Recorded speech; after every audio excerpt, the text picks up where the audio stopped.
Good morning, everyone, and thank you all for coming. My name is Denise Specht, and I'm president of Education Minnesota. The Minnesota Legislature made breathtaking changes to the standards for achieving a license to teach in the Minnesota public school system. In 1 year, Minnesota went from having some of the nation's most rigorous standards for earning a teaching license to having some of the lowest. There was little public debate about the consequences of this change. Policymakers didn't consider the implications for the equitable education of Minnesota's students, at least not thoroughly. That changes today with the release of the latest paper from Education Minnesota's think tank, the Educator Policy Innovation Center.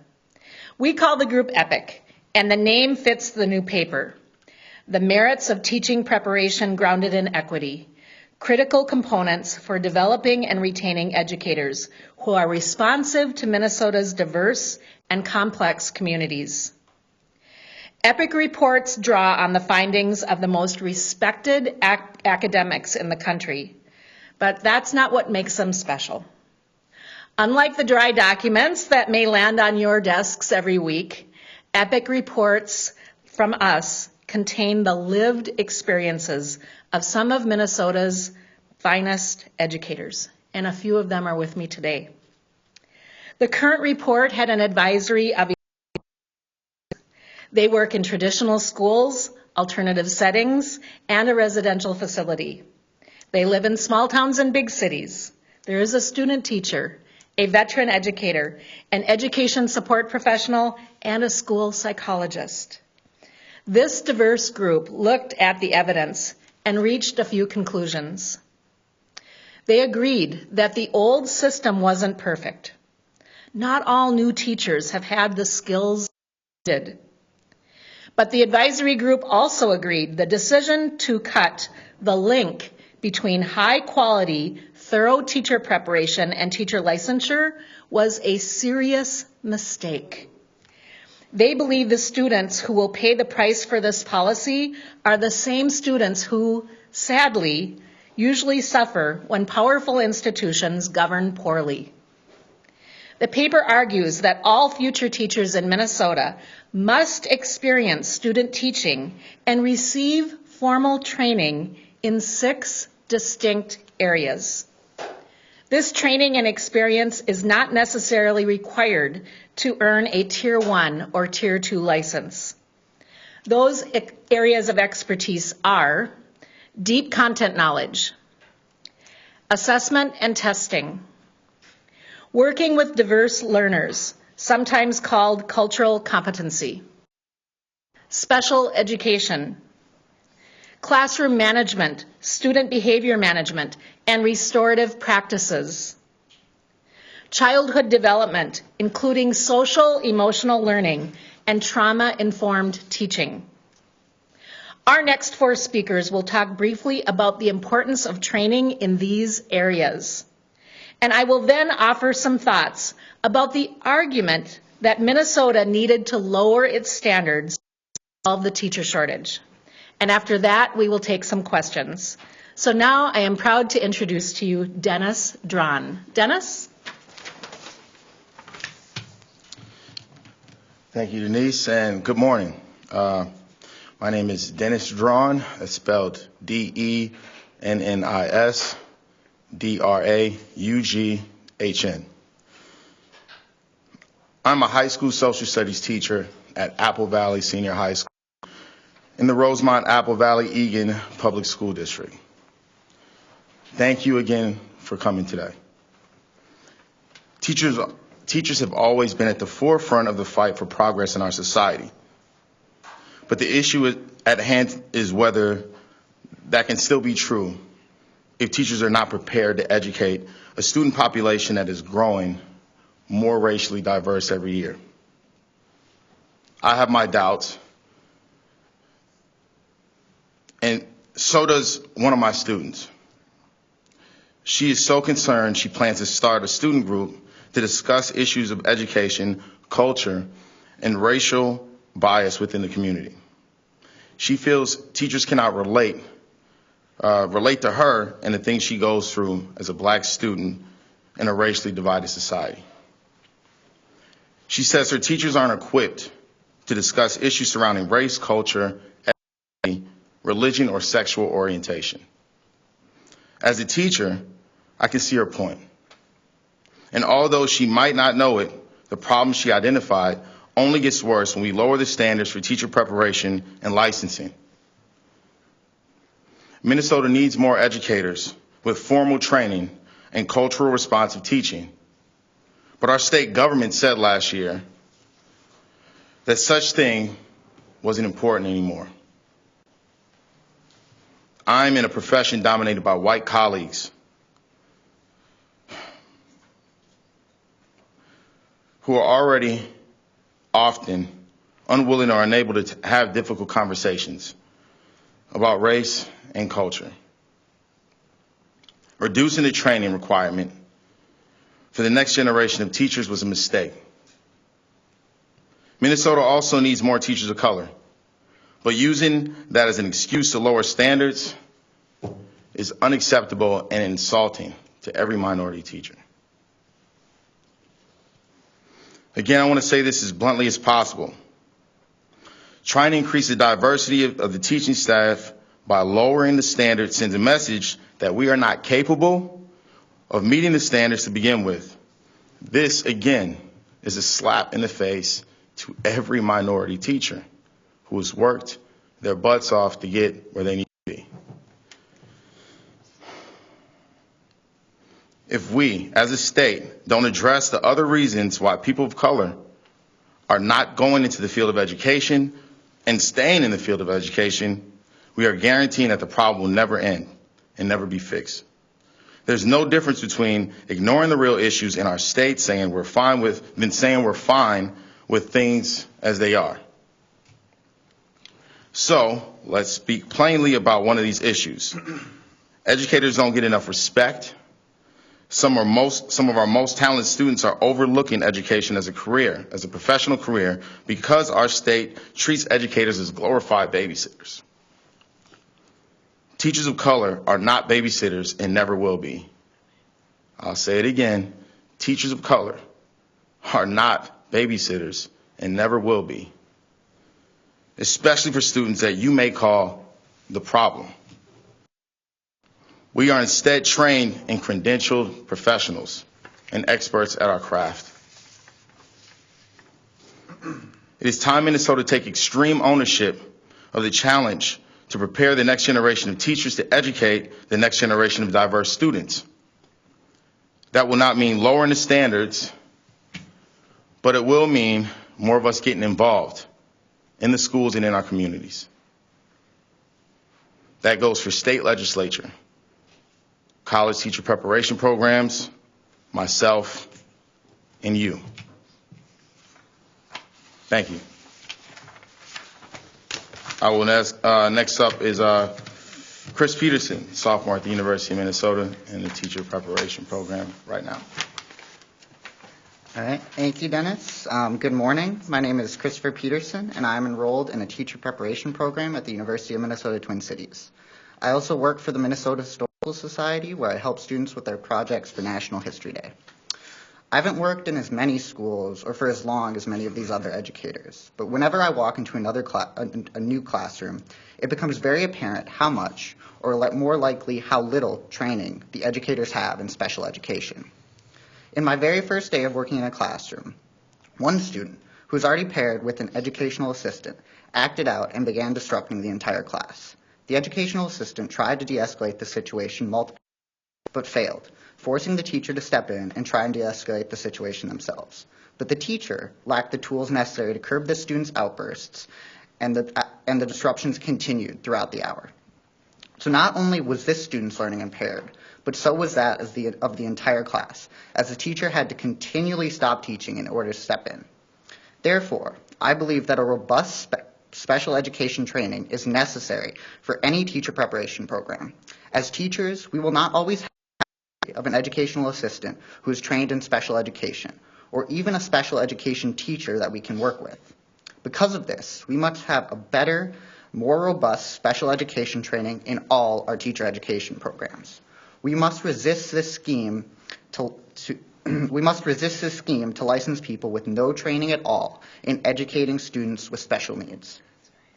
We believe that this training must include learning to collaborate and partner with special education colleagues, best ways to help integrate students with special needs into general education classes, and learning to respond appropriately and timely to escalations and issues that are the normal business of educating students. I believe that if Minnesota is to have the greatest and most equitable public education system, that then training our educators to meet the needs of our most vulnerable students is vital to even begin that process. Thank you, and I would like to hand it off to another great educator, Marcel Branch. Good morning. My name is Marcel Branch, and I'm a behavior specialist at West Education Center, which is another form of alternative learning in Minnetonka. I'm here to speak about teacher preparation and the importance of in our educational system, especially the training in classroom management as well as behavior management. Students have a better outcome when they learn from the educators who are willing to be prepared. Well-prepared teachers know how to handle behaviors, issues, as well as in a school setting. I have seen this firsthand at West Education. My students come from diverse backgrounds.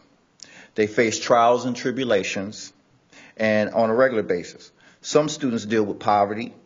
Others have been touched by the justice system, some as juveniles and as adults. My students need teachers who are in on a first day basis and can manage a classroom and calm students down and just plain understand the fundamentals of teaching. But even now, that doesn't always happen. I work with a student at West named AJ.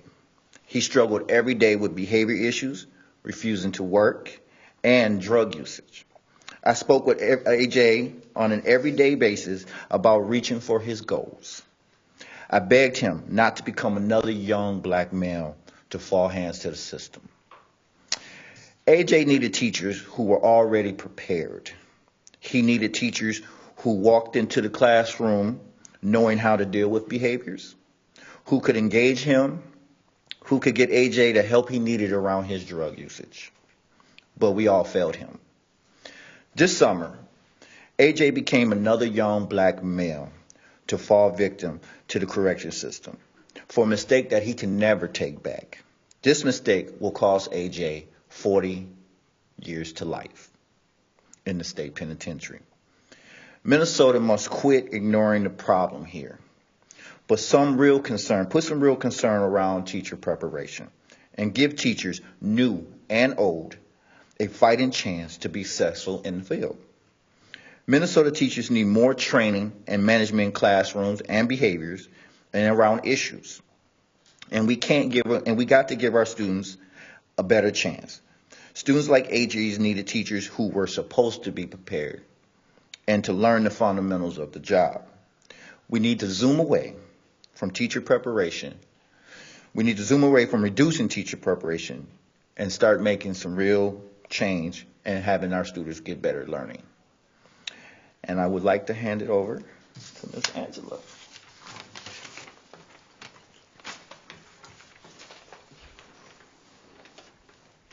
Good morning. My name is Angela Osuji, Angela Osuji. I'm a licensed chemistry, physics, and physical science teacher in Minneapolis Public School. I agree with everything my colleagues have said here today, and I also want to add something to Dennis mentioned. Being a culturally competent teacher also means understanding global events and recognizing trauma. We need to also understand the trauma that students carry when they come to school.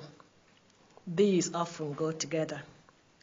Minnesota needs more teachers who are able to meet the needs of our immigrant students, especially immigrant students who live in poverty and immigrant students of color. Many of these students have lived in one of the dozens of refugees around the globe. These children are learning English, in Minnesota schools and are coping with serious trauma. They need a lot of support. They need teachers who have been trained in child development, including social and emotional learning and trauma-informed education practices. Without adequate training, teachers may incorrectly place a label such as low cognition on students carrying the weight of trauma. Labeling a child in this way can have dramatic implications for that student's academic trajectory. It can affect the type of classes he or she will take, the kind of college he or she will go, and even his ability to believe even in his own thinking, and also his ability to believe that he belongs. Teachers who are not globally informed can also cause more damage with their responses to the language that the students speak or the poverty conditions in which the students live. I see this every day in my district. If educators do something in a classroom that will make a student ask the question, do I really belong here? Do I really belong in this space? It can heighten the trauma associated with the feelings of isolation, the trauma of feeling as if they don't belong. Trauma can manifest in the development of the child's brain. It can create barriers between a child and his or her ability to learn. Educated teachers can help children overcome these barriers, but it is not a simple process. It is dangerous to expect teachers to learn these skills on the job. An under-prepared teacher can stunt a child's intellectual growth. We continue and even increase systemic racism when we send teachers who simply are not ready to work with our immigrant students and students of color to the job. Teachers who are not ready have serious racial equity implications. Preparing all teachers to work effectively with a diverse student body require a commitment to equity, a commitment to culturally responsive teaching, and a commitment to training all educators in trauma-informed teaching. That is the kind of commitment from our leaders in the legislature and in the institutions that will train the next generation of teachers. Thank you very much.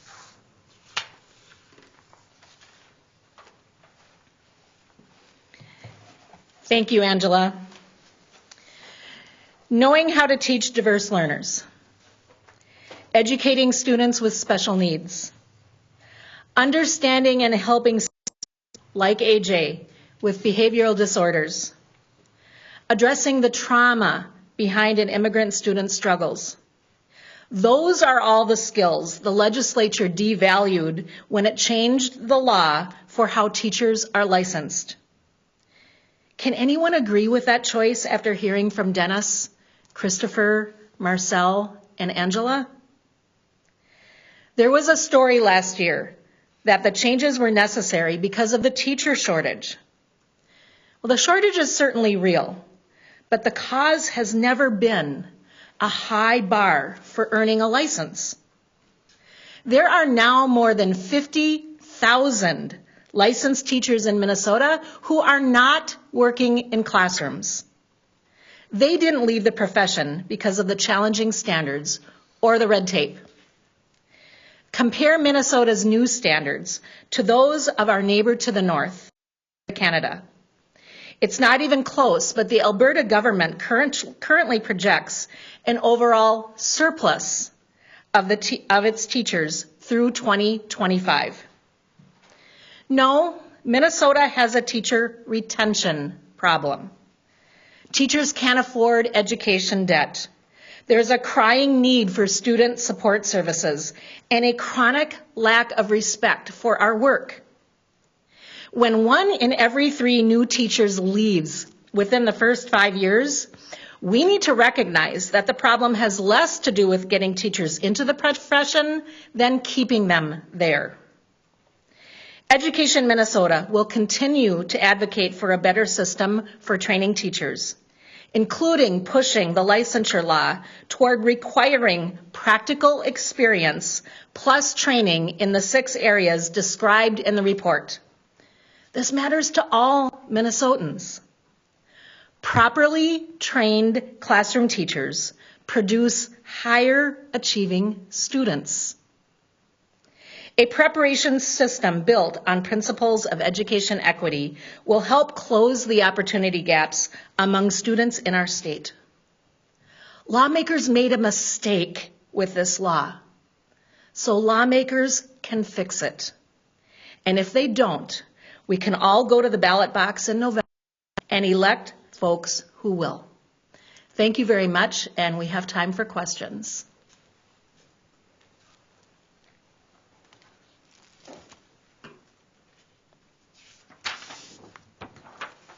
Any questions at all? Angela?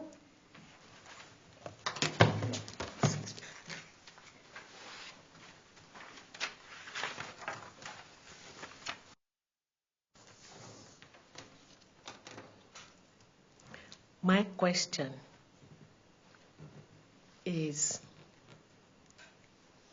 what are we willing to do to make sure that all our teachers, all our students, all our future generation of Minnesotans have the best teacher preparation program that they deserve? And what will the legislature do about that? Dennis, did you have some thoughts about why we lose so many teachers of color? I actually do. So, thank you, Angela.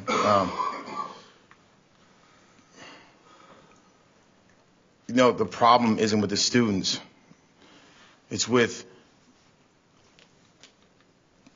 the isolation you feel by those within districts or in schools and not having allies to fight for you. When you start teaching, you make, $34,000 a year, all right? You're working 2 jobs. You're coming early at 4:30 in the morning. When you drive by schools, people, and you see cars parked out there, and you're like, who's staying overnight? No, that's a teacher that's been there since 3 a.m. preparing for the day. And then you pull this, right?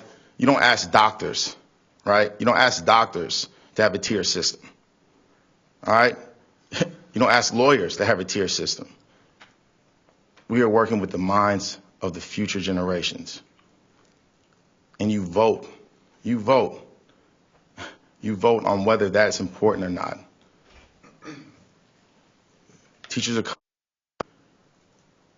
want to be people want to be educators. Minorities want to join this field, this profession. But you need to start treating them like professionals. Okay, seriously, it's become daunting to be isolated in these school districts when at one point you have teachers join the profession, teachers of color join the profession, and they leave because they're one of few. And what the solution, or one of the solutions, is to start small affinity groups like we're doing in our district right now. Groups where those of like-minded, whether it's teachers of color or new teachers in general, come together for the progress of the students in the community they serve. All right, it comes to the point where you have to decide how important your child's education is. If you just want a babysitter and you want them to get out and stay in school and not be prepared for the world, then what are you doing? Seriously, think about this.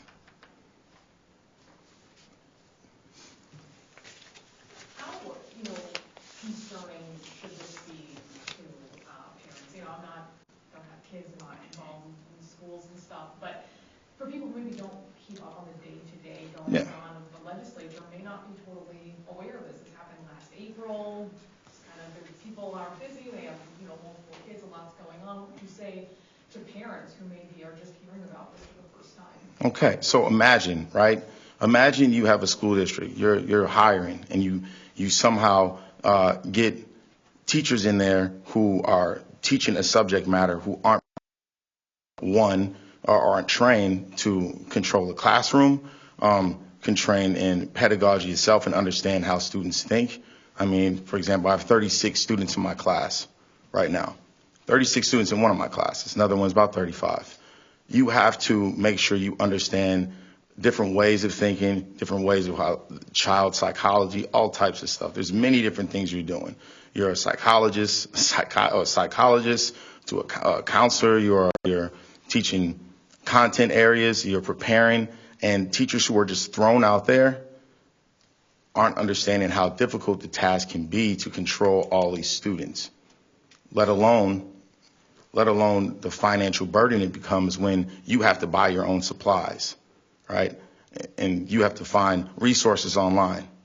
And I think parents should be concerned because if a district, because of this, a district can't find the right credentialed teacher, they can put someone who's not prepared into that job, like a tech position or any specific job itself or any specific area.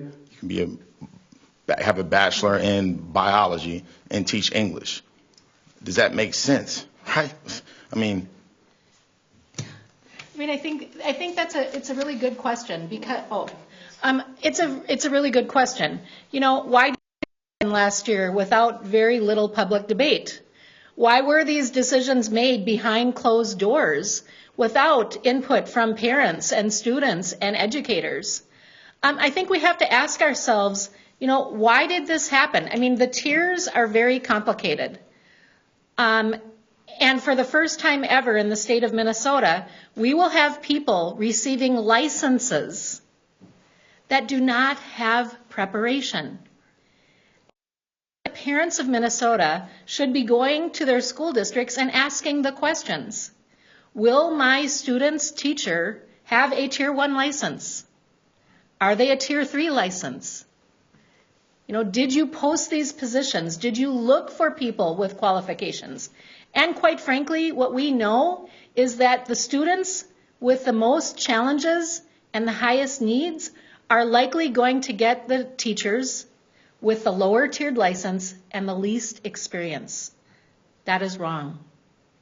I just want to make sure, Denise, what is here on the left, that is what it is right now. Did it used to be just baseline, everyone has to meet this bar? And also you mentioned earlier on that it was flawed before. What changes would you make that's not this? Right. Well, I think I'm going to ask David Aaron from Education Minnesota to maybe get into the complexities of what the license used to be and what it is now. And then we do have some solutions, so I'm glad that you asked. David?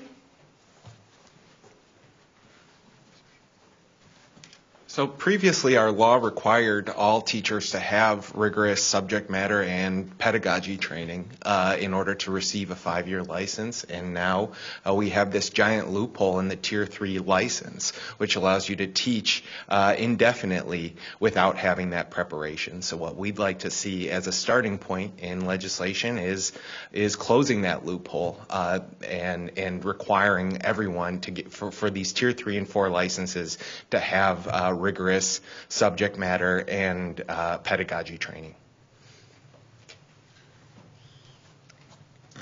Yeah, as David said, closing the loophole is really important.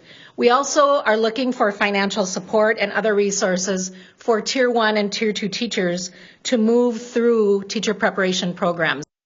They're important. We've laid that out. Let's give them some support to get there. We believe that we should be investing in higher quality and collaborative relationships between teacher preparation programs and school districts. That's vitally important.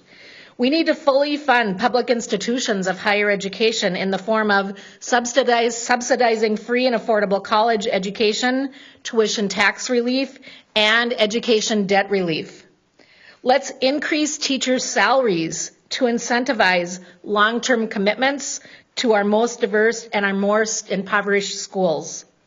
Let's build grow your own programs that provide education support professionals quality pathways to become licensed teachers. Let's support research about how Minnesota education programs can achieve better results for a diverse demographic of teacher candidates. And lastly, let's expand the Minnesota Teacher Loan Repayment Program by providing adequate funding and broadening eligibility requirements to include home-based counselors, nurses, social workers, psychologists, speech language pathologists, OTs, and other support professionals. And with that, we are at the end of our time. We will stay and answer questions, and we also have our panel available in the next hour or so to answer questions beyond that. Thank you very much for being here.